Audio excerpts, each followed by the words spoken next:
വ്യക്തിയുടെ ജീവിതവുമായിട്ട് ഇതിനെ എങ്ങനെ കുറെ കൂടെ വിപുലീകരിച്ചെടുക്കാൻ സാധിക്കും, അതിനനുസരിച്ചിട്ടാണ് നമുക്ക് ഫലം പറയാൻ സാധിക്കുക. ഇതിൻ്റെ രണ്ടിൻ്റെയും കൂടി നമുക്ക് ഒരേ രീതിയിലേക്ക് ഇത് രണ്ടും സത്യത്തിൽ കേൾക്കുമ്പോൾ നമുക്ക് വെവ്വേറെ ക്വസ്റ്റ്യൻ ആണെന്ന് തോന്നുമെങ്കിലും ഉത്തരം ഒരിടത്ത് തന്നെയാണ് എത്തുക. ആരോ മാർക്കൊക്കെ ഇട്ട് വെച്ചതുപോലെയാണ് ഈ ജ്യോതിശാസ്ത്ര ഗ്രന്ഥങ്ങളിൽ ഈ ജാതക ഫലത്തെയൊക്കെ പറയുന്നത്. ഈ കുട്ടി ഈ ഭൂമിയിൽ ജനിക്കാനുള്ള സമയം, ജനിക്കണോ വേണ്ടയോ, ഇനി വേണമെങ്കിൽ ജനിക്കാനുള്ള സമയം, അതൊക്കെ ഈ ആത്മാവിൻ്റെ നമുക്ക് രാവിലെയാണ് മുഹൂർത്തം കിട്ടുന്നത്. രാവിലെ ഒരു 7 to 8 മുഹൂർത്തം കിട്ടുന്നത്, അല്ലെങ്കിൽ 8 to 9 മുഹൂർത്തം കിട്ടുന്നത്. അയ്യോ അത് പറ്റില്ല, പെൺകുട്ടിക്ക് ഒരുങ്ങാനൊക്കെ സമയം വേണ്ടേ. അപ്പോൾ പിന്നെ എപ്പോഴാ നിങ്ങൾ തന്നെ സമയം കൂടി എഴുതിയിട്ട് പൊക്കോളൂ. ഇന്ന് നമ്മോടൊപ്പം ഉള്ളത് ശാരദ ടീച്ചറാണ്, ശാരദ അന്തർജനം ടീച്ചറെ. Welcome to Bodhi the enlightenment space. Namaste.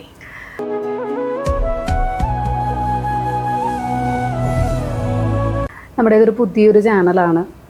Teacher ഒരു അസ്ട്രോളജറാണ്, അസ്ട്രോളജി പഠിപ്പിക്കുന്ന ആളാണ്. നമ്മുടെ ഇന്നത്തെ ഈ കാലഘട്ടത്തിൽ അസ്ട്രോളജിക്കുള്ള പ്രാധാന്യം എന്താണ്? ജ്യോതിഷം നമ്മളുടെ ഒരു കൺസെപ്റ്റ് വെച്ചിട്ട് വേദകാലം മുതൽക്ക് ആരംഭിച്ച് അനസ്യൂതം പോയിക്കൊണ്ടിരിക്കുന്ന ശാസ്ത്രമാണ്. ഒരുപാട് ശാസ്ത്രങ്ങളുണ്ട് ഭാരതീയമായിട്ടുള്ളത്. അതിൽ തന്നെ പ്രധാനപ്പെട്ട ഒരു ശാസ്ത്രം, അത് മാത്രമല്ല ശാസ്ത്രങ്ങൾ എന്ന് പറയുമ്പോൾ സ്വതവേ നമ്മൾ പറയാൻ എന്താണെന്ന് വെച്ച് കഴിഞ്ഞാൽ നിത്യജീവിതവുമായിട്ട് അതിൻ്റെ ബന്ധം എന്താണെന്നുള്ളത് സാധാരണഗതിയിൽ അത്രയ്ക്ക് മനസ്സിലാവാറില്ല ആളുകൾക്ക്. ശാസ്ത്രം വേറെ നിൽക്കുന്നതും ജീവിതം വേറെ നിൽക്കുന്നതും ഇങ്ങനെയാണ് സ്വതവേ നമ്മൾ പറയാറ്, അല്ലെങ്കിൽ നമ്മുടെ മൈൻഡിൽ അങ്ങനെയാണ് ഉള്ളത്. പക്ഷേ ജ്യോതിശാസ്ത്രം അതുപോലെ തന്നെ വൈദ്യശാസ്ത്രം ഇത്തരത്തിലുള്ളതൊക്കെ നിത്യജീവിതവുമായിട്ട് വളരെയധികം ഇഴുകിച്ചേർന്ന് നിൽക്കുന്നതാണ്. അപ്പോൾ നമ്മളിപ്പോൾ പറയുന്നു ഇപ്പം എത്ര മണിയായി എന്ന് ചോദിക്കില്ലേ, സമയം ചോദിക്കും അല്ലേ. സമയമില്ലാതെ നമുക്ക് ഒന്നുമില്ല, എല്ലാം സമയബന്ധിതമായിട്ട് ചെയ്യുന്നതാണ്.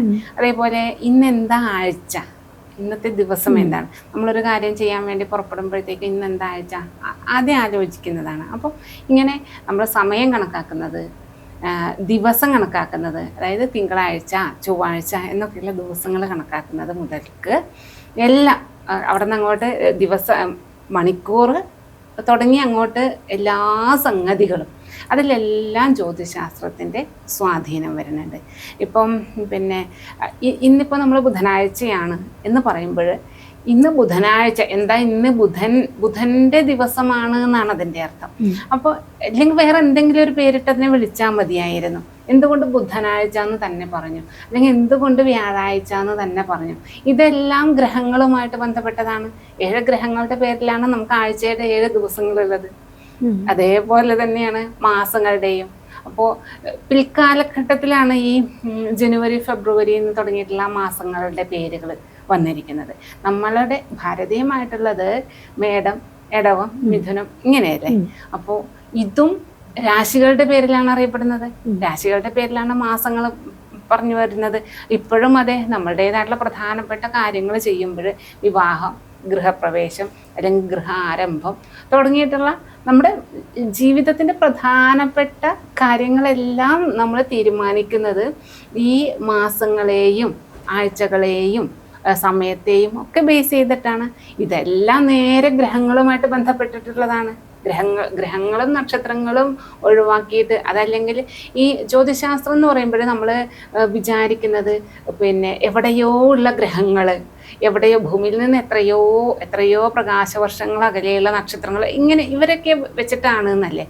സത്യത്തിൽ അങ്ങനെയല്ല. ഈ പ്രപഞ്ചത്തെ മുഴുവനും ഉൾക്കൊള്ളിച്ചുകൊണ്ടുള്ള ശാസ്ത്രമാണ് ജ്യോതിശാസ്ത്രം. അതിൽ ഭൂമിയും പെടും, ചന്ദ്രനും പെടും, സൂര്യനും പെടും, ഈ പറയുന്ന ചൊവ്വ, ബുധൻ തുടങ്ങിയിട്ടുള്ള ഗ്രഹങ്ങൾ പെടും. ബാക്കി എല്ലാം അതിൽ ഭൂമിയുടേത് തന്നെ ആയിട്ടുള്ള ഭൂമിയുടെ ചലനത്തിൻ്റെ വേഗത, ചന്ദ്രൻ ഭൂമിയെ ചുറ്റുന്നത്, ഭൂമിയുടെ തന്നെ ധ്രുവങ്ങളുടെ കാര്യങ്ങൾ, കാലാവസ്ഥ. അപ്പോൾ ഈ ഭൂമിയിൽ ജീവിക്കുന്ന എല്ലാത്തിനോടും ഇഴുകി ചേർന്ന് നിൽക്കുന്നതാണ് ജ്യോതിശാസ്ത്രം. അതിനിപ്പോൾ ഇന്നത്തെ കാലഘട്ടമെന്നോ പഴയ കാലഘട്ടമെന്നോ അങ്ങനെ ഒരു വ്യത്യാസമൊന്നുമില്ല. നമ്മൾ പലപ്പോഴും ഈ ഒരു 15 വയസ്സ് 20 വയസ്സ് ഒക്കെ പ്രായമുള്ള കുട്ടികൾ തന്നെയാണ് നമ്മൾ. ഇപ്പോൾ എന്നെ സംബന്ധിച്ച് ഞാനൊരു അധ്യാപിക കൂടി ആയതുകൊണ്ട് എന്നെ സംബന്ധിച്ച് അവരൊക്കെ ചെറിയ കുട്ടികളാണ്. അപ്പം കുട്ടികളുടെ മൈൻഡിൽ ഒരു പക്ഷേ ഉണ്ടാകും ഈ ജ്യോതിഷം എന്നൊക്കെ പറഞ്ഞു കഴിഞ്ഞാൽ പിന്നെ മുത്തശ്ശനും മുത്തശ്ശിക്കും മാത്രം ബാധകമായ, ഇനി കൂടിപ്പോയ അച്ഛനമ്മമാർക്ക് വരെ ബാധകമായിട്ടുള്ള കാര്യമാണ്. ഞങ്ങൾക്കൊന്നും ഇതിൻ്റെ ആവശ്യമില്ല എന്നൊക്കെ ആ ഒരു ഏജ് വരെയുള്ള കുട്ടികളാണ്. അത് കഴിഞ്ഞങ്ങോട്ട് അവിടെ ഇരിക്കട്ടെ. എന്തുകൊണ്ടാണ് കുഞ്ഞുങ്ങൾ അങ്ങനെ വിചാരിക്കുന്നത്, അല്ലെങ്കിൽ കുഞ്ഞുങ്ങൾക്ക് എന്തുകൊണ്ടാണ് ഇതിൻ്റെ ഒരു ജ്യോതിശാസ്ത്രത്തിൻ്റെ ഒരു പ്രാധാന്യം അറിയാത്തത് അതാണ് ആലോചിക്കേണ്ടത്. അവരെ സംബന്ധിച്ച് അവരുടേതായിട്ടുള്ള ഉത്തരവാദിത്വങ്ങളിലേക്കൊന്നും അവർ വന്നിട്ടില്ല. അന്ന് വരെയുള്ള അവരുടെ ജനനം മുതൽ നാമകരണം ജനിച്ചു കഴിഞ്ഞ് കഴിഞ്ഞാൽ നാമകരണമാണ് സ്വതവേ ആദ്യത്തെ ഒരു ഷോഡശ കർമ്മങ്ങൾ എന്നൊക്കെയാണ് പറയാ നമ്മൾ. പിന്നെ ഷോഡശ കർമ്മങ്ങൾ നല്ല ഷോഡശ സംസ്കാരം എന്നാണ് പറയാ. ഒരു മനുഷ്യൻ ജനിച്ചു കഴിഞ്ഞാൽ എന്ന് പറയുമ്പോൾ ഭൂമി തൊട്ടാലല്ല, അമ്മയുടെ ഉദരത്തിലേക്ക് പ്രവേശിക്കുന്നത് മുതൽക്ക് 16 സംസ്കാരങ്ങളാണ് ഒരു ഈ ഭൂമിയിൽ ജനിക്കുന്ന ഒരു മനുഷ്യന് വേണ്ടത്. അതേപോലെ തന്നെ മരണശേഷവും 16 സംസ്കാരങ്ങളാണ്. അപ്പോൾ അതാണ് നമ്മൾ ഈ 16ന് നമുക്ക് വലിയ പ്രാധാന്യം ഉള്ളത്. അപ്പോൾ ജനിച്ചിട്ട് 16 സംസ്കാരം, മരിച്ചിട്ടും 16 സംസ്കാരം അതേപോലെ തന്നെ. അപ്പോൾ ഈ അമ്മയുടെ ഉദരത്തിലേക്ക് പ്രവേശിക്കുന്നത് മുതൽക്ക് ഈ കുഞ്ഞൊന്നും അറിയുന്നില്ല. കുഞ്ഞിന് വേണ്ടുന്നതായ ഈ കുറേ സംസ്കാര ക്രിയകളെല്ലാം അച്ഛനമ്മമാരും മുതിർന്നവരുമാണ് ചെയ്യുന്നത്. ജനിച്ചു കഴിഞ്ഞ് കഴിഞ്ഞാൽ ആദ്യം ജാതകർമ്മം ഇപ്പം എല്ലാവർക്കും ഒന്നുമില്ല. പേര് വിളി, നാമകരണം, പിന്നെ അന്നപ്രാശനം, ചോറൂണ് തുടങ്ങിയിട്ടുള്ള, അതുപോലെ വിദ്യാരംഭം, അങ്ങനെ പോയിട്ട് ഈ പറയുന്ന പോലെ ഒരു 10-16 വയസ്സ് വരെ അല്ലെങ്കിൽ ഒരു 10-20 വയസ്സ് വരെ ഈ കുട്ടിയുടെ മുഴുവൻ ഉത്തരവാദിത്വങ്ങളും ഏറ്റെടുത്ത് നടത്തുന്നത് രക്ഷിതാക്കളാണ്. അപ്പോൾ ഈ കുഞ്ഞിന് വേണ്ടിയിട്ട് രക്ഷിതാക്കളാണ് ഇത്തരം ശാസ്ത്രങ്ങളെയൊക്കെ സമീപിക്കുന്നത്. ഇപ്പോൾ 15 വയസ്സുള്ള ഒരു കുട്ടിക്ക് ഏറ്റവും നല്ല ഹോസ്പിറ്റൽ ഏതാണ് എന്ന് കുട്ടിക്ക് അറിയേണ്ട ആവശ്യമില്ല അല്ലേ? കുട്ടിക്കൊരാവശ്യം വരുമ്പോഴും അവരുടെ അച്ഛനമ്മമാരാണ് അതൊക്കെ അന്വേഷിക്കുന്നത്. നല്ല ഡോക്ടർ ഏതാണ്, നല്ല ഹോസ്പിറ്റൽ ഏതാണ്, നല്ല സ്കൂൾ ഏതാണ്, കുട്ടിക്ക് ഏറ്റവും നല്ല വിദ്യാഭ്യാസം കൊടുക്കേണ്ട സ്ഥലം അച്ഛനമ്മമാരാണ് തീരുമാനിക്കുന്നത്. അതേപോലെ തന്നെ ഈ കുട്ടിയുടെ ആവശ്യത്തിനുള്ള ജ്യോതിശാസ്ത്രപരമായ സംഗതികളും അച്ഛനമ്മമാരാണ് അന്വേഷിച്ച് ചെയ്യുന്നത്. ഒരു 20 വയസ്സ് നമ്മളുടെ നാട്ടിലെ സംബന്ധിച്ച് 20ഉമല്ല, അതും കഴിഞ്ഞ് വിദ്യാഭ്യാസം കഴിഞ്ഞ് ഒരു ജോലിയുടെയൊക്കെ ആവശ്യം വരുമ്പോഴാണ് കുഞ്ഞുങ്ങൾ, അപ്പോഴേക്കും അവരങ്ങ് മുതിർന്നു വരികയാണ്. അവിടെ എത്തുമ്പോഴാണ് ജ്യോതിഷത്തിലേക്കൊക്കെ അവർക്ക് അതിൻ്റെയൊക്കെ ഒരു പിൻബലം ആവശ്യമായിട്ട് വരുന്നത്. പഠിത്തം കഴിഞ്ഞ് ഉടനെ തന്നെ ജോലി കിട്ടി, ഉടനെ തന്നെ വിവാഹം കഴിച്ച് അങ്ങനെ പോകുന്നവർക്ക് പിന്നെയും ലേറ്റാവും. അതേസമയം പഠിത്തം കഴിഞ്ഞ് ഇറങ്ങുന്ന ഉടനെ നമ്മുടെ നാട്ടിൽ ഇന്ന് ഏറ്റവും കൂടുതൽ യുവാക്കൾ നേരിടുന്നതാണ് ഈ തൊഴിലില്ലായ്മ എന്ന് പറയുന്നത്. തൊഴിലില്ലായ്മ എന്ന് പറഞ്ഞുകൂടാ കേട്ടോ, കാരണം തൊഴിലുകൾ ധാരാളം ഉണ്ട്. പക്ഷെ അവരുടെ പാഷൻ അനുസരിച്ചിട്ടുള്ള ജോലി, അവർ നേടിയ വിദ്യാഭ്യാസം അനുസരിച്ചിട്ടുള്ള ജോലി, അപ്പോൾ ഇത് രണ്ടും ഒത്തു വരണമല്ലോ. അപ്പോൾ അത്തരത്തിലുള്ള ജോലി സാധ്യതകൾ വളരെ കുറഞ്ഞു ഇന്ന് നമുക്കിവിടെ എന്നുള്ളത് കൊണ്ട് തന്നെ അപ്പോൾ അവർക്കിഷ്ടമുള്ള ഫീൽഡിലേക്ക് അവർക്ക് തൊഴിലിന് ഇറങ്ങാനായിട്ട് അല്ലെങ്കിൽ തൊഴിൽ ലഭിക്കാനായിട്ട് ബുദ്ധിമുട്ടുകൾ നേരിട്ട് കഴിയുമ്പോഴാണ്, കുറേ അലഞ്ഞ് തിരിഞ്ഞ് നടക്കുമ്പോഴാണ് ഇനി എന്താ ഞാൻ ചെയ്യേണ്ടത് ഈശ്വര എന്നൊരു ചിന്ത വരുമ്പോഴാണ് ഈ ജ്യോതിഷത്തിൻ്റെ സാധ്യതകൾ ഉപയോഗിക്കുന്നത്. അന്ന് മുതൽക്ക് പിന്നീട് അപ്പോഴേക്ക് അടുത്ത ജനറേഷൻ എന്ന് നമ്മൾ പറയും, അവർ ഇതിൻ്റെ വഴിക്കൊക്കെ ആലോചിച്ച് തുടങ്ങും, ചിന്തിച്ച് തുടങ്ങും. പിന്നെ എന്നെ സംബന്ധിച്ച് വ്യക്തിപരമായിട്ട് ഞാൻ പറയുകയാണെങ്കിൽ അധികമൊന്നും ആവശ്യങ്ങൾ വരാതിരിക്കട്ടെ.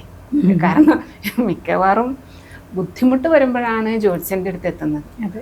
അതെ, കുട്ടികൾ, നമ്മുടെ യുവാക്കൾക്ക് ബുദ്ധിമുട്ട് വരാതിരിക്കട്ടെ എന്നേ നമ്മൾ വിചാരിക്കുന്നുള്ളൂ. പക്ഷേ എല്ലാ ജ്യോത്സ്യന്മാർക്കും നിന്ന് തിരിയാൻ സമയമില്ലാത്ത അത്ര തിരക്കാണ്. അപ്പോൾ പിന്നെ അത്രയും ജീവിത പ്രശ്നങ്ങളുണ്ട് എന്നാണ് പറയേണ്ടത്. ഇപ്പോൾ എൻ്റെ എപ്പോഴും തോന്നിയിട്ടുള്ള ഒരു ഡൗട്ടാണ്, നമുക്ക് എന്ത് പ്രശ്നത്തിനും പരിഹാരം ജ്യോതിഷത്തിലുണ്ടാവുമോ? അല്ല, അതെ, ഇത് ഇന്ന് കാലത്തും കൂടി ഞാൻ എൻ്റെ മനസ്സിൽ ഒരു റൗണ്ട് ഓടിയ ചോദ്യവും അതിൻ്റെ ഉത്തരങ്ങളുമാണ്. പിന്നെ എന്ത് പ്രശ്നത്തിനും പരിഹാരം ജ്യോതിഷത്തിൻ്റെ വഴിക്ക് പോകേണ്ട ആവശ്യമില്ല നമുക്ക്. എപ്പോഴാണ് ഒരു ജ്യോതിശാസ്ത്രത്തിൻ്റെ ഒരു അല്ലെങ്കിൽ ജ്യോത്സ്യനെ നമ്മൾ സമീപിക്കേണ്ടത് എപ്പോഴാണ് എന്നുള്ളത് നമ്മൾ അറിഞ്ഞിരിക്കണം, വേണ്ടേ? അപ്പോൾ തൊട്ടടുത്ത വീട്ടിൽ ഡോക്ടർ താമസിക്കുന്നത് എന്ന് പറഞ്ഞിട്ട് എല്ലാ ദിവസവും നമ്മൾ ആ ഡോക്ടറിന്റെ സേവനം പ്രയോജനപ്പെടുത്തുന്നുണ്ടോ? ഇല്ല. ആ വ്യക്തിയുടെ സേവനം പ്രയോജനപ്പെടുത്തും അല്ലേ? അതല്ലെങ്കിൽ നമ്മുടെ അയൽക്കാരൻ എന്നുള്ള നിലയ്ക്ക് അവരുമായിട്ട് നമുക്കൊരു ബന്ധം ഉണ്ടാവും, അത്രയേ ഉള്ളൂ. അദ്ദേഹം പഠിച്ച ശാസ്ത്രം നമുക്ക് ജീവിതത്തിൽ തന്നെ ഒരു പക്ഷേ 2 or 3 തവണയോ അത്രയ്ക്കൊക്കെ ആവശ്യം വരാറുള്ളൂ. അത്രയ്ക്കൊക്കെ തന്നെ ഈ ജ്യോതിശാസ്ത്രത്തിൻ്റെ ആവശ്യവും വരുന്നുള്ളൂ. അപ്പോൾ എന്തിനൊക്കെയാണ് ജ്യോതിശാസ്ത്രത്തിനെ അല്ലെങ്കിൽ ജ്യോതിഷനെ സമീപിക്കേണ്ടത് എന്നുള്ളൊരു ധാരണ നമുക്കുണ്ടാവണം. ഒന്ന്, ആദ്യത്തെ കാര്യം എന്ന് പറയുന്നത് ഇത്തരത്തിലുള്ള മുഹൂർത്തങ്ങൾക്ക് നല്ല സമയം. അപ്പോൾ നാമകരണം ചെയ്യുമ്പോഴേ കുട്ടിക്ക് അനുയോജ്യമായിട്ടുള്ള ഒരു സമയം ഏതാണ്? ഇപ്പോൾ എന്തിനാണ് ഇത് നോക്കുന്നത്? എനിക്ക് സൗകര്യമുള്ള ഒരു സമയത്ത്, അല്ലെങ്കിൽ എൻ്റെ കുട്ടിക്ക് എനിക്ക് സമയം പോലെ ഒരു ഞായറാഴ്ച ദിവസം എനിക്ക് ഒഴിവുണ്ട്, അന്നേ ദിവസം ഞാൻ എൻ്റെ ബന്ധുക്കളെയൊക്കെ വിളിച്ച് ചേർത്തിട്ട് എനിക്കിഷ്ടമുള്ള സമയത്ത് പേര് വിളിക്കാം എന്ന് ചിന്തിക്കുന്നവർ ധാരാളമുണ്ട്. എന്തിനാണ് ഈ മുഹൂർത്തം നോക്കുന്നത് എന്നുള്ളതാണ്. അപ്പോൾ നമ്മൾ ശാസ്ത്രത്തിൽ പറയാം, മുഹുർമുഹുർത്രായതേ ഇതി മുഹൂർത്ത എന്നാണ് പറയുക. വീണ്ടും വീണ്ടും നമ്മളെ രക്ഷിക്കുന്നു, അതാണ് മുഹൂർത്തം എന്ന് പറയും. അതായത് നല്ല മുഹൂർത്തത്തിൽ ചെയ്തിരിക്കുന്ന ഒരു കർമ്മം അത് ജന്മാന്തരങ്ങളിലേക്ക് പോലും നമുക്ക് മുതൽക്കൂട്ടാവുന്നു എന്നാണ് പറയുക. വരുന്ന ജന്മങ്ങളിൽ പോലും നമുക്കിത് രക്ഷയാവുന്നുണ്ട്. അപ്പം നല്ല മുഹൂർത്തത്തിൽ ഒരു നാമകരണം, ഒരു പേര് വിളി നടത്തി കഴിഞ്ഞാൽ ആ കുട്ടി നല്ല പേരിൽ തന്നെ, നമ്മൾ സാധാരണ പറയാറില്ലേ നല്ല പേരുണ്ട് അയാൾക്ക് എന്ന് പറയാറില്ലേ, അത് ആ പേരിന്റെ സവിശേഷതയല്ലല്ലോ, അയാളുടെ ഒരു പ്രസിദ്ധി എന്നുള്ള അർത്ഥത്തിലാണ്. അയാളുടെ ഒരു ശീലഗുണങ്ങൾ, അയാളുടെ കർമ്മത്തിൽ അയാൾ ആയതുകൊണ്ട് ഇങ്ങനെയൊക്കെയാണല്ലോ അയാൾക്ക് പേര് കിട്ടുന്നത്. അതേപോലെ തന്നെ നല്ല സൽപ്പേരുണ്ടാവുക എന്ന് പറയും നമ്മൾ, പ്രസിദ്ധി ഉണ്ടാവുക, കീർത്തി ഉണ്ടാവുക. ഏറ്റവും ശുഭ മുഹൂർത്തത്തിൽ നാമകരണം ചെയ്താൽ ആ വ്യക്തിക്ക് ഏറ്റവും നല്ല കീർത്തി ഉണ്ടാകും എന്ന് പറയും. അപ്പോൾ നല്ല കീർത്തി ഉണ്ടാവണമെങ്കിൽ എന്ത് വേണം? ഒരു മോഷണം നടത്തിയിട്ടോ അല്ലെങ്കിൽ ഒരു ബലാത്സംഗം നടത്തിയിട്ടോ അല്ലെങ്കിൽ മറ്റൊരാത്തന്നെ പറ്റിച്ചിട്ടോ ഒന്നും നമുക്ക് സൽകീർത്തി ഉണ്ടാക്കാൻ പറ്റില്ലല്ലോ. അപ്പോൾ അതിൻ്റെ അപ്പോൾ നല്ല മുഹൂർത്തം നോക്കി നാമകരണം ചെയ്യുമ്പോൾ ആ വ്യക്തിക്ക് നല്ല കർമ്മങ്ങൾ ചെയ്യുവാനുള്ളൊരു പ്രേരണയും കൂടിയാണ് കൊടുക്കുന്നത്. അപ്പോഴാണ് സൽകീർത്തി ഉണ്ടാവുന്നത്. അത്തരത്തിൽ ഈ നല്ല മുഹൂർത്തം നോക്കി ഓരോ കർമ്മവും ചെയ്യുമ്പോൾ, അതേപോലെ അന്നപ്രാശനം കൊടുക്കുന്നത്, നല്ല സമയത്ത് അന്നപ്രാശനം കൊടുക്കുന്ന ചോറൂണ്, അന്നപ്രാശനം എന്ന് പറയുന്നത് ചോറൂണാണ്. എന്തിനാണ് ആദ്യത്തെ അന്നം നല്ല സമയത്ത് നോക്കി കൊടുക്കുന്നത് എന്ന് വെച്ച് കഴിഞ്ഞാൽ ഈ വ്യക്തിയെ സംബന്ധിച്ച് ജീവിതത്തിൽ വിശപ്പിൻ്റെ ബുദ്ധിമുട്ട് അനുഭവിക്കേണ്ടി വരില്ല. അങ്ങനെ ഉണ്ടാവാൻ പാടില്ല. ലൈഫ് ലോങ് ഭക്ഷണത്തിന് ഈ കുട്ടിക്ക് ദാരിദ്ര്യം ഉണ്ടാവാൻ പാടില്ല. മാത്രമല്ല നല്ല ഭക്ഷണം തന്നെ, ശരീരത്തിന് ആവശ്യമായിട്ടുള്ള, ശരീരത്തിനും മനസ്സിനും ആത്മാവിനും ആവശ്യമായിട്ടുള്ള നല്ല ഭക്ഷണങ്ങൾ തന്നെ ഈ വ്യക്തിക്ക് കിട്ടുകയും വേണം. അപ്പോൾ ഇത് ജീവിതകാലം മുഴുവൻ ഉണ്ടാകണം എന്നുള്ള സതുദ്ദേശത്തോടു കൂടിയാണ് ഇത്തരം ശാസ്ത്രങ്ങളൊക്കെ ഉണ്ടാക്കി വച്ചിരിക്കുന്നത്. അപ്പോൾ ഇത്തരം വിവാഹമൊക്കെ ശരിക്കും പലപ്പോഴും നമുക്ക് ജാതകപ്പൊരുത്തുണ്ടാകും. നമ്മൾ വിഷയം ഇതിങ്ങനെ അനന്തമായിട്ട് കിടക്കുന്ന വിഷയമാണ്. അപ്പോൾ ഇതിങ്ങനെ ഓരോ ചങ്ങലക്കണ്ണികൾ പോലെ കോർത്തിരിക്കുന്നതാണ് ജ്യോതിശാസ്ത്രം എന്ന് പറയുന്നത്. അപ്പോൾ ഒരു വിഷയം നമ്മൾ തുടങ്ങിക്കഴിഞ്ഞ് കഴിഞ്ഞാൽ അവിടെ അതിനെ ഒതുക്കി നിർത്താൻ ഭയങ്കര ബുദ്ധിമുട്ടാണ്. മാത്രമല്ല മനുഷ്യൻ്റെ ജീവിതമല്ലേ ഇത് പറയുന്നത്. അപ്പോൾ ഒന്ന് മറ്റൊന്നിനോട് കൃത്യമായിട്ട് ഘടിപ്പിച്ച് കൊണ്ടുപോയിരിക്കുകയാണ്. അപ്പോൾ വിവാഹത്തിൻ്റെ മുഹൂർത്തം എന്തിനാ നോക്കണേന്ന് വെച്ച് കഴിഞ്ഞാൽ വിവാഹമാണ് അടുത്ത തലമുറയെ സൃഷ്ടിക്കുന്നത്, അല്ലെങ്കിൽ തലമുറകളെ സൃഷ്ടിക്കുന്നത്, നമ്മുടെ പരമ്പരകളെ സൃഷ്ടിക്കുന്നത്. അപ്പോൾ ഏറ്റവും പ്രധാനപ്പെട്ട ഒരു സംഗതിയാണ് വിവാഹ മുഹൂർത്തം എന്ന് പറയുന്നത്. അപ്പം നല്ല മുഹൂർത്തത്തിൽ വിവാഹം നടന്നു കഴിഞ്ഞാൽ മാത്രമാണ്, അതല്ലെങ്കിൽ ഇപ്പം നമ്മൾ പറയും ജാതകപ്പൊരുത്തൊക്കെ നോക്കിയിട്ടാണ് ഞങ്ങൾ വിവാഹം കഴിച്ചത്, എന്നിട്ട് എന്താ ഞങ്ങളുടെ ജീവിതത്തിൽ ഇങ്ങനെ അങ്ങനെ ചില പലപ്പോഴും ഭയങ്കര പൊരുത്തമുണ്ട്. നമ്മൾ തന്നെ പലപ്പോഴും സംസാരിച്ചിട്ടുള്ള ഒരു ടോപ്പിക്കുമാണത്. അത് ഇപ്പോഴും നടന്നുകൊണ്ടിരിക്കുന്നുണ്ട്. അത് നല്ല പൊരുത്തം മാത്രം നോക്കിയതുകൊണ്ടും കാര്യമില്ല, അത് മാത്രം കാര്യമില്ല എന്നല്ല, അത് മാത്രം പോരാ, നല്ല മുഹൂർത്തത്തിൽ തന്നെ ആ വിവാഹം എന്നുള്ള ആ കർമ്മവും അനുഷ്ഠിക്കണം. അത് കഴിഞ്ഞിട്ട് നമ്മൾ ഈ ശാന്തി മുഹൂർത്തം എന്ന് പറയുന്നില്ലേ, സേകവും, അതും ഏറ്റവും ശുഭമുഹൂർത്തത്തിൽ വേണം ചെയ്യാൻ. അപ്പോഴാണ് അതിനൊരു സക്സസ് എന്നുള്ള അവസ്ഥയിലേക്ക് വരാൻ പറ്റുന്നത്. ഞാൻ കേട്ടിട്ടുണ്ട് ഒരു മുസ്ലിം സമ്പ്രദായത്തിൽ ഇത്തരത്തിലുള്ള, എനിക്ക് തോന്നുന്നു ഈ ഹിന്ദു മുസ്ലിം അതൊരു ഇതായിട്ട് പറയുമല്ല, പക്ഷെ ഏറ്റവും കൂടുതൽ ഇത്തരത്തിലുള്ള കാര്യങ്ങൾ ഫോളോ ചെയ്യുന്നത് മുസ്ലിം സമ്പ്രദായത്തിലാണ്. എല്ലാത്തിനും സമയമുണ്ട്, ഉണ്ടാകാം.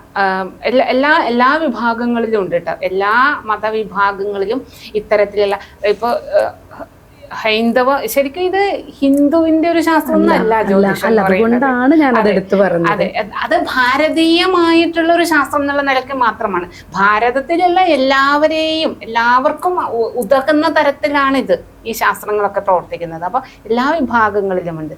ശരിക്കും ഈ വിവാഹത്തിന്റെ മുഹൂർത്തം എന്ന് പറയുന്നത് പരമപ്രധാനമായിട്ടുള്ള സംഗതിയാണ്. ജന്മാന്തരങ്ങളിലേക്ക് പോലും അതിന് വ്യാപിക്കാനുള്ള ശേഷിയുണ്ട്. ഈ മുഹൂർത്തത്തിൻ്റെ ഗുണദോഷത്തിനനുസരിച്ചിട്ട് നല്ല മുഹൂർത്തത്തിലല്ല ഈ വിവാഹം നടക്കുന്നത് എങ്കിൽ അവർക്ക് സാമ്പത്തികമായിട്ട് ബുദ്ധിമുട്ട് അനുഭവിക്കുന്ന ആളുകളുണ്ട്. സന്താനങ്ങളില്ലാതെ വരുന്നവരുണ്ട്. ജാതകം രണ്ടുപേരുടെയും സെപ്പറേറ്റ് എടുത്ത് നോക്കിക്കഴിഞ്ഞാൽ രണ്ട് ജാതകത്തിലും ഒരു സന്താനഭാവത്തിന് യാതൊരു കുഴപ്പമുണ്ടാവില്ല. പക്ഷെ എന്തുകൊണ്ട് ഉണ്ടാവുന്നില്ല എന്നുള്ളത് നമ്മൾ അന്വേഷിച്ച് പോകുമ്പം പിന്നീട് രാശിയെടുത്തൊക്കെ നോക്കുമ്പോഴാണ്, അങ്ങനെ പോകുമ്പോഴാണ് ഈ വിവാഹ മുഹൂർത്തത്തിലേക്ക് എത്തിച്ചേരുന്നത്. അങ്ങനെയൊക്കെ നമ്മൾ അതിനൊക്കെ പരിഹാരങ്ങൾ ചെയ്ത് കൊടുത്തിട്ടുണ്ട് കേട്ടോ. കാരണം ഇതിന്റെ കാരണം ജാതകം നോക്കിയിട്ട് അവർ ഒത്തിരി പേരുടെ അടുത്ത് പോയിട്ടുണ്ടാവും. ജാതകത്തിൽ കാര്യമായിട്ടുള്ള കുഴപ്പങ്ങളൊന്നും ഉണ്ടാവില്ല, ഉണ്ടായിക്കോളും എന്നൊക്കെ പറയും. അല്ലെങ്കിൽ സാധാരണഗതിയിൽ നമ്മൾ കൊടുക്കുന്ന പരിഹാരങ്ങളൊക്കെ അവരോട് പറയും. പക്ഷെ എന്നിട്ടൊന്നും ആകുന്നില്ല, കുഞ്ഞുങ്ങൾ ഉണ്ടാവുന്നില്ല. അങ്ങനെ വരുമ്പോൾ അപ്പോൾ അങ്ങനെയൊക്കെ കുറേ പേരുടെ അടുത്ത് പോയിട്ടാണ് ടീച്ചറെ ഞങ്ങൾ ഇവിടെ വന്നത് എന്ന് പറയുമ്പോൾ നമുക്ക് അതിൻ്റെ ഗൗരവം നല്ലോണം മനസ്സിലാവും. അപ്പോൾ ആ കൂടെ നമ്മൾ രാശിയും കൂടി എടുത്ത് നോക്കി, അങ്ങനെ നോക്കി വരുമ്പോഴാണ് അവരോട് സംസാരിച്ച് ഏത് ഡേറ്റിനാണ് നിങ്ങളുടെ വിവാഹം നടന്നത് ഒക്കെ ചോദിക്കുമ്പോഴേക്കും അവർക്ക് അപ്പോൾ ഇതൊക്കെ എന്തിനാണ് ഇതിനറിയുന്നത് എന്നുള്ള ഒരു മൈൻഡ് സെറ്റിലാണ് അവരിയ്ക്കുക. അങ്ങനെ നോക്കി വരുമ്പോഴത്തേക്ക് ആ മുഹൂർത്തം ഒട്ടും വിവാഹത്തിന് യോജിക്കുന്ന മുഹൂർത്തമായിരിക്കില്ല. അപ്പോൾ അത് മാത്രമല്ല, അത് കൃത്യമായി മുഹൂർത്തം നോക്കിയിട്ട് തന്നെ ചെയ്തതാവണമെന്നുമില്ല. അപ്പം അവർക്ക് സൗകര്യമുള്ള ഒരു ദിവസം നോക്കിയിട്ട് ചെയ്തതായിരിക്കും. അപ്പോൾ ഈ മുഹൂർത്തം ശരിയായ സമയത്തല്ല എങ്കിൽ പിന്നീടുള്ള എല്ലാ സംഗതികളെയും ഇത് ബാധിക്കുന്നുമുണ്ട്. പിന്നെ ഇപ്പം മാത്രമല്ല, ഇപ്പം ഞങ്ങളെ സമീപിക്കുന്ന ആളുകളുണ്ടല്ലോ. അപ്പോൾ ഇങ്ങനെയാണ് ചോദ്യം വരുന്നത്, ഞങ്ങൾക്ക് ഓഗസ്റ്റ് ആ ഓണം വെക്കേഷനില്ലേ, ചിങ്ങമാസത്തിലെ വെക്കേഷനില്ലേ, അതിൻ്റെ ഇടയിൽ ഒരു മുഹൂർത്തം വേണം. അത് തന്നെ അതിൽ ഈ 10 ദിവസമൊക്കെ സ്കൂൾ കോളേജുകൾക്ക് മാത്രമേ വെക്കേഷനുള്ളൂ. അതിൽ തന്നെ ആ പബ്ലിക് ഹോളിഡേ വരുന്ന ദിവസം തിരുവോണത്തിൻ്റെ അന്ന് വേണ്ട എന്ന് പറഞ്ഞു കഴിഞ്ഞാൽ ലാസ്റ്റ് വരുമ്പോൾ അവരൊരു ഡേറ്റ് കൃത്യമായിട്ട് അവരിൽ പറഞ്ഞ എല്ലാ കാര്യങ്ങളും കൂടി ചേർത്തിട്ട് നമുക്ക് ഒറ്റ ദിവസമേ കിട്ടുള്ളൂ. അന്ന് മുഹൂർത്തം ഉണ്ടാക്കി കൊടുക്കുക എന്നുള്ള ബാധ്യത നമ്മളിലേക്ക് വരിക ചെയ്യുന്നത്. ഇനിയിപ്പോൾ ആദ്യ കാലഘട്ടത്തിലൊക്കെ ഞാൻ പറയാറുണ്ട്, ഇങ്ങനെ എന്നോട് ചോദിച്ചു കഴിഞ്ഞാൽ ബാക്കി മുഹൂർത്തത്തിൻ്റെ സമയം കൂടെ നിങ്ങൾ തന്നെ എഴുതിക്കോളും. എന്നോട് ചോദിക്കേണ്ട ആവശ്യമില്ല. നിങ്ങൾ ഡേറ്റ് പറയണം, നിങ്ങൾ ആഴ്ച പറയണം, ഇന്ന ആഴ്ച വേണം, ഇന്ന ഡേറ്റ് പറയണം. ഇനി ഇതെല്ലാം വെച്ചു നമുക്ക് രാവിലെയാണ് മുഹൂർത്തം കിട്ടുന്നത്. രാവിലെ ഒരു 7 to 8 മുഹൂർത്തം കിട്ടുന്നത്, അല്ലെങ്കിൽ 8 to 9 മുഹൂർത്തം കിട്ടുന്നത്. അയ്യോ അത് പറ്റില്ല, പെൺകുട്ടിക്ക് ഒരുങ്ങാനൊക്കെ സമയം വേണ്ടേ. അപ്പോൾ പിന്നെ എപ്പോഴാ നിങ്ങൾ തന്നെ സമയം കൂടി എഴുതിയിട്ട് പൊക്കോളൂ.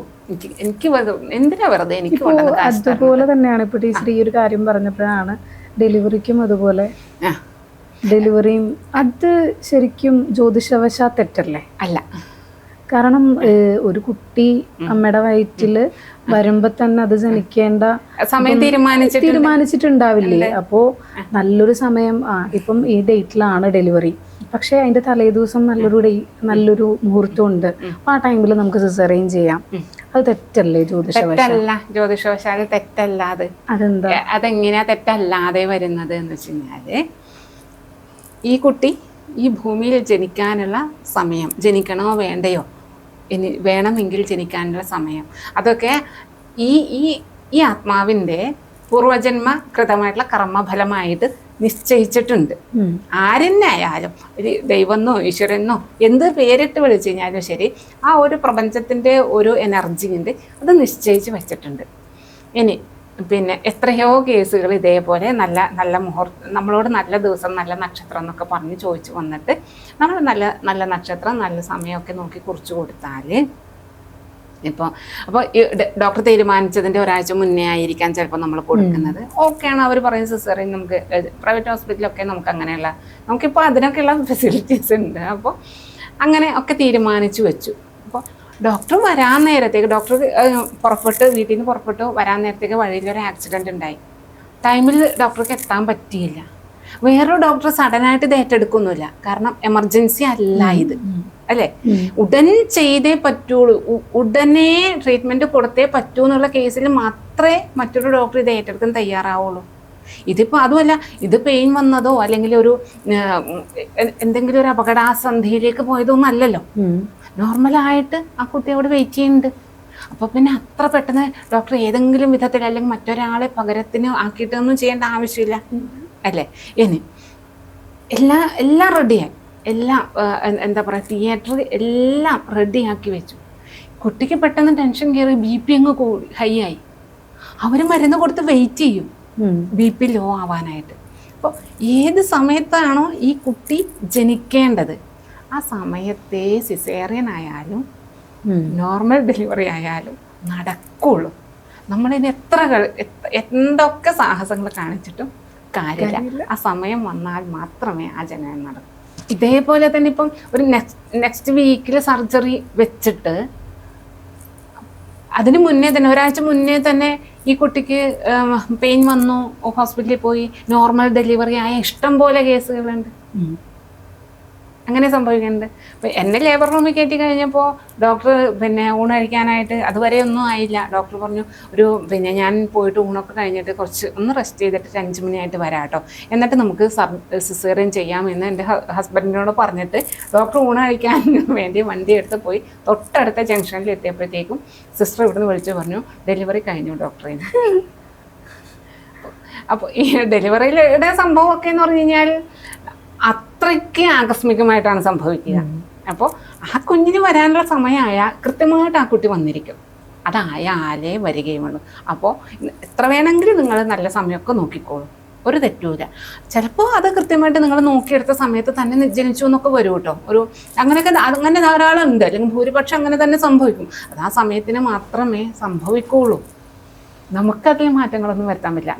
നമ്മൾ വെറുതെ പറയുകയാണ് ഞാൻ മാറ്റം വരുത്തി എന്നൊക്കെ നമ്മൾ അവകാശപ്പെടുന്നതാണ്, നടക്കില്ല. അതേപോലെ തന്നെ പിന്നെ അതുപോലെ തന്നെയല്ലേ, ഇപ്പോൾ നല്ലൊരു ജാതകനാണ്, നല്ല സമയം, നല്ല നാള്, നല്ല ദിവസം ജനിച്ചു, പക്ഷെ ഈ എല്ലാ ക്വാളിറ്റിയും ഉണ്ടെന്ന് പറയുമ്പോഴും ആൾക്ക് എങ്ങും എത്തിപ്പെടാൻ പറ്റുന്നില്ല. അത് പലരും പറയുന്ന ഒരു ബുദ്ധിമുട്ടാണ്. ഞാൻ നോക്കുമ്പോൾ എൻ്റെ നാട് കൊള്ളാം, എനിക്ക് രാജയോഗമാണ്, എല്ലാം ഉണ്ട്, എനിക്ക് ജാതകത്തിലെല്ലാം ഉണ്ട്, പക്ഷെ ജാതകനൊന്നും കിട്ടുന്നില്ല. അതെന്തുകൊണ്ടായിരിക്കും? ഒരുപാട് കാരണങ്ങളുണ്ട് കേട്ടോ. ഒറ്റ റീസൺ അല്ല ഉണ്ടാവുക, ഒരുപാട് കാരണങ്ങൾ കൊണ്ട് ഇങ്ങനെ സംഭവിക്കാറുണ്ട് ജാതകത്തിൽ. ഒന്ന് ഇതിനോട് ചേർത്ത് വെക്കേണ്ട ഒരു ക്വസ്റ്റ്യനും കൂടി ഉണ്ട് കേട്ടോ. എന്താന്ന് വെച്ച് കഴിഞ്ഞാൽ നമ്മൾ പല ജ്യോത്സ്യന്മാരുടെ അടുത്ത് പോകുമ്പോൾ പല തരത്തിലാണല്ലോ പറയുന്നത്. അത് ശരിയാ, ഇല്ലേ? പലരും ഇപ്പം ഞാൻ ടീച്ചറെ കാണുമ്പോൾ ടീച്ചർ പറയുന്നതായിരിക്കില്ല വേറൊരാൾ പറയുന്നത്, അതായിരിക്കില്ല വേറൊരാൾ പറയുന്നത്. അതെ. അപ്പോൾ ഇതിൻ്റെ രണ്ടിൻ്റെയും കൂടി നമുക്ക് ഒരേ രീതിയിലേക്ക് ഇത് രണ്ടും സത്യത്തിൽ കേൾക്കുമ്പോൾ നമുക്ക് വെവ്വേറെ ക്വസ്റ്റ്യൻ ആണെന്ന് തോന്നുമെങ്കിലും ഉത്തരം ഒരിടത്ത് തന്നെയാണ് എത്തുക.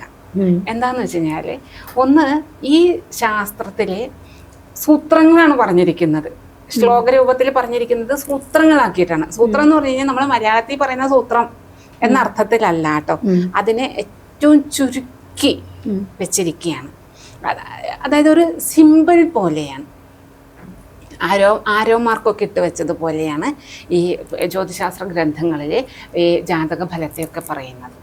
അതിൽ നിന്ന് നമ്മൾ ഇപ്പം സാധാരണ പറയുന്ന ഇതുപോലെ ഡീകോഡ് ചെയ്തെടുക്കണം. നമുക്കൊരു സിഗ്നൽ കിട്ടിയാൽ ആ സിഗ്നലിൽ നിന്നും നമ്മൾ ഡീകോഡ് ചെയ്തെടുക്കുക എന്ന് പറയുന്ന മാതിരിയിലാണ് ഒരു സൂത്രത്തിൽ നിന്നും നമ്മൾ അതിനെ അതിനെ എങ്ങനെയെല്ലാം വിസ്തരിച്ചാക്കാം, അതല്ലെങ്കിൽ ഒരു വ്യക്തിയുടെ ജീവിതവുമായിട്ട് ഇതിനെ എങ്ങനെ കുറെ കൂടെ വിപുലീകരിച്ചെടുക്കാൻ സാധിക്കും, അതിനനുസരിച്ചിട്ടാണ് നമുക്ക് ഫലം പറയാൻ സാധിക്കുക. അല്ലാണ്ട് ഗ്രന്ഥത്തിൽ ഇരിക്കുന്ന അതേപോലെ പറയുകയല്ല. അതൊക്കെ പുരാതന ഗ്രന്ഥങ്ങളിലായിരുന്നു. അപ്പോൾ പഴയ കാലഘട്ടങ്ങളിൽ ഇപ്പം വസിഷ്ഠനാഡി, ഭൃഗുനാഡി എന്നൊക്കെ പറഞ്ഞിട്ടുള്ള നാഡി ഗ്രന്ഥങ്ങളുണ്ട്. അതേപോലെ പരാശരഹോര, അതിനു മുന്നേയുള്ള നാരദഹോര എന്നൊക്കെ പറഞ്ഞിട്ട് പഴയ ഗ്രന്ഥങ്ങളിൽ വിസ്തരിച്ച് പറയുന്നുണ്ട് ഓരോന്നും.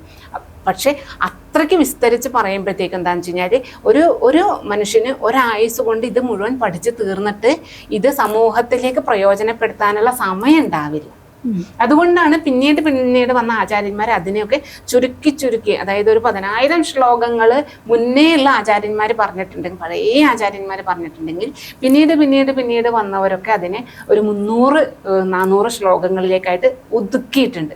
അപ്പോൾ ഇതിങ്ങനെ ഒതുങ്ങി വരുംതോറും നമുക്കതിൽ പ്രവർത്തിക്കാൻ പിന്നെയും നല്ല ബുദ്ധിസാമർഥ്യം വേണം, നല്ല വിവേകം വേണം, നല്ല ലോകപരിചയം വേണം, ഉൾക്കാഴ്ചയും, ബാഹ്യമായിട്ടുള്ള കാഴ്ച മാത്രവും പോരാ, ബാഹ്യമായിട്ടുള്ള കാഴ്ചയും ഉൾക്കാഴ്ചയും നല്ല വികസിച്ച് വരണം. അപ്പോൾ എത്രത്തോളമാണോ ലോകപരിചയമുള്ളത്, എത്രത്തോളമാണോ ഒരു കാര്യത്തെ കൂടുതൽ ആഴത്തിൽ മനസ്സിലാക്കാൻ സാധിക്കുന്നത്, എത്രത്തോളമാണോ വിവേകമുള്ളത്, അതിനനുസരിച്ചിട്ടാണ് നമ്മൾ നേരത്തെ പറഞ്ഞ ഈ ഡീകോഡ് ചെയ്യുമ്പം ആ ശാസ്ത്രത്തെ നമുക്ക് മനസ്സിലാക്കിയെടുക്കാൻ സാധിക്കുന്നത്. അപ്പോൾ ഇത് എത്ര സാധിക്കുമോ അതിനനുസരിച്ചിട്ട് എനിക്ക് അതിൽ പെർഫെക്റ്റ് ആവാൻ സാധിക്കും. അപ്പോൾ എല്ലാ വ്യക്തികളും, ഇപ്പോൾ ശാസ്ത്രം ഒന്നെന്ന് പറഞ്ഞിട്ട് കാര്യമില്ല, എല്ലാ വ്യക്തികൾക്കും ഓരോ ജ്യോത്സ്യൻ്റെയും കഴിവും ലോകപരിചയവും അത് മാത്രം പോരാ, നമ്മുടെ മുന്നിൽ വന്നിരിക്കുന്നത് ഒരു മനുഷ്യനാണ് എന്നും അയാൾക്ക് പല വിധത്തിലുള്ള വികാരങ്ങളുണ്ട് എന്നും ഇദ്ദേഹം എൻ്റെ അടുത്ത് വരുന്നത് എൻ്റെ അടുത്ത് നിന്നും ഒരു സമാധാനം കിട്ടാൻ ആഗ്രഹിച്ചിട്ടാണ് എന്നും, അതായത് മുന്നിൽ വന്നിരിക്കുന്ന മനുഷ്യനെ മനസ്സിലാക്കാനും ഉൾക്കൊള്ളാനും ഉള്ള ഹൃദയവിശാലതയും കൂടി വേണം. അപ്പോഴാണ് കൃത്യമായിട്ട് ഈ ശാസ്ത്രത്തെ അവർക്ക് കൊടുക്കാൻ സാധിക്കുക. അപ്പോൾ എല്ലാ വ്യക്തികളും വ്യത്യസ്തരല്ലേ? ഈ ഭൂമിയിൽ ജനിക്കുന്ന ഒരേ ടൈമിൽ ജനിക്കുന്ന 2 വ്യക്തികളും വ്യത്യസ്തരാണ്. അതേപോലെ ജ്യോത്സ്യന്മാരും എല്ലാവരും ഒരേ ചിന്തയുള്ള ആൾക്കാരല്ല, ഒരേ തലങ്ങളിൽ നിൽക്കുന്നവരുമല്ല. അതിനനുസരിച്ചിട്ട് ഫലത്തിനും വ്യത്യാസം ഉണ്ടാവും. എന്തുകൊണ്ട് ഈ കൊറോണയുടെ വൈറസ് വന്നു കഴിഞ്ഞപ്പോഴത്തേക്കും ചൈനയിലാണ് ഇത് സ്റ്റാർട്ട് ചെയ്തതെന്ന് പറഞ്ഞു. അവിടുത്തെ ഒരു ഡോക്ടർക്ക് മാത്രം മനസ്സിലായി ഇത് കൊറോണ വൈറസ് ആണ് എന്നും ഇത് ലോകത്തിൽ വിനാശം വിതയ്ക്കുന്നതാണ് എന്നും. എന്തുകൊണ്ട്? ഈ പനി വന്ന എത്രയോ ആളുകൾ എത്രയോ ഡോക്ടർമാരുടെ അടുത്ത് പോയിട്ടുണ്ടാവും, ഇല്ലേ? അതിൽ ഒരൊറ്റ ഡോക്ടർക്കാണ് അതിനെ കണ്ടുപിടിക്കാൻ സാധിച്ചു. അതെങ്ങനെ സാധിച്ചു എന്ന് വെച്ച് കഴിഞ്ഞാൽ അദ്ദേഹം എപ്പോഴോ വായിച്ചിരിക്കുന്ന ഒരു പുസ്തകത്തിൽ ഈ ഒരു വൈറസിനെ കുറിച്ചിട്ട് ഉണ്ടായിരുന്നു എന്നുള്ളതോ, അത് ആ സമയത്ത് തൻ്റെ മുന്നിൽ വന്നിരിക്കുന്ന രോഗിയിൽ ആ ലക്ഷണങ്ങൾ ഉണ്ട് എന്ന ഒരു ഓർമ്മ അയാളുടെ ബ്രെയിനിലേക്ക് വരണം, വേണ്ടേ? അത് തന്നെയാണ് എൻ്റെ മുന്നിൽ വന്നിരിക്കുന്ന ഒരു വ്യക്തിയുടെ ജാതകം ഞാൻ നോക്കുമ്പോൾ ഞാൻ പഠിച്ച ശാസ്ത്രങ്ങൾ ഒന്ന് ഞാൻ ധാരാളം വായിച്ചിട്ടിരിക്കണം, ശാസ്ത്രത്തെ നന്നായിട്ട് അഭ്യസിച്ചിരിക്കണം. ഇത് കാണുമ്പോൾ ഇത് ഇന്ന യോഗമാണ്, ഇതിൻ്റെ ഫലം ഇന്നതൊക്കെയാണെന്ന് ആ സെക്കൻഡിൽ തന്നെ എൻ്റെ മനസ്സിൽ തെളിയാണ്. ഈ വ്യക്തി പോയി കഴിഞ്ഞിട്ട് തെളിഞ്ഞിട്ട് കാര്യമുണ്ടോ?